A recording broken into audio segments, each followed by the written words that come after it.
5.7 মাত্রার ভয়াবহ ভূমিকম্পের রীতিমতো তাণ্ডবের পর আবারও কাঁপল নরসিংদী। স্মরণকালের পরপর দুবার ভূমিকম্প, এর আগে কখনোই দেখেননি এই অঞ্চলের মানুষ। এখনো স্পষ্ট ভূমিকম্পের ক্ষতচিহ্ন, মাঝখান থেকে ফেটে দুভাগ হয়ে গেছে উৎপত্তি স্থানের মাটি।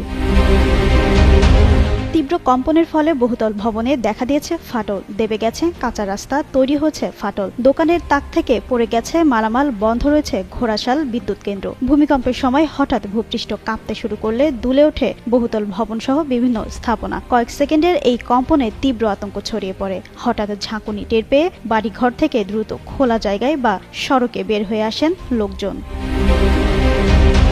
স্থানীয়রা জানান, বাসাবাড়ি বিভিন্ন স্থাপনায় ফাটল দেখা দিয়েছে। তীব্র কম্পনে ছড়িয়ে ছিটিয়ে পড়েছে ঘরের আসবাবপত্র। আতঙ্কিত মানুষেরা ছুটাছুটি করেন, বেরিয়ে পড়েন ঘর থেকে। সময়ের সাথে বাড়তে থাকে হতাহতের শঙ্কা। হঠাৎ করে একটা শব্দ হইলো, বিল্ডিংটা যখন পড়ে গেছে, যখন আমাদের উপরে পড়ে গেছে, তখন আমরা দরজাটা খোলা ছিল, দৌড় দিচ্ছি দুজনই। দৌড়ে যখন এইদিকে আওয়াজ শুরু করছি গেটের ফাইন, তখন দিয়ে যে মাটি আমরা টান দিছি। আমরা পিছনে আবার দেখা রইলাম, খারাপ পরে দিই যে এটা একদম নিচে গেছে। আবার আমরা এরকম লাগতেছে, বলতে নেই, আবার দৌড় দিলাম।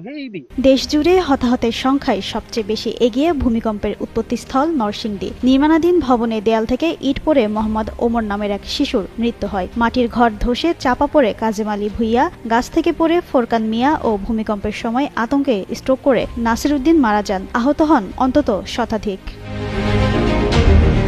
দীর্ঘ 30 বছরে এমন কম্পন দেখেননি নরসিংদীবাসী। ভয়াবহ এই দুর্যোগে যেন থমকে গেছে স্বাভাবিক জীবনযাত্রা। ক্ষতচিহ্ন আর নীরবতায় স্তব্ধ হয়ে আছে গোটা জেলা।